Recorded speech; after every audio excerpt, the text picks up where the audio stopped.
I wrote a book called Brave New Math about alternatives to GDP as a measure of socioeconomic progress.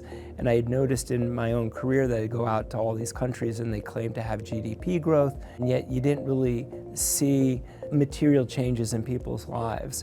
And that to me just seemed really strange, because it's possible that the GDP could be rising.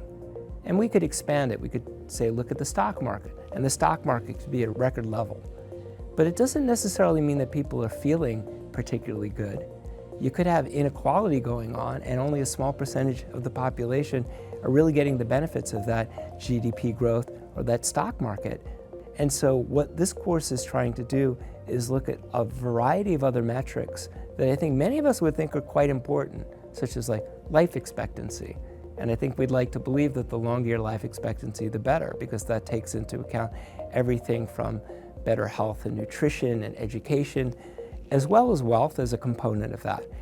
But it's probably in some respects a better indication of how well your country is doing than simply what the GDP per capita is.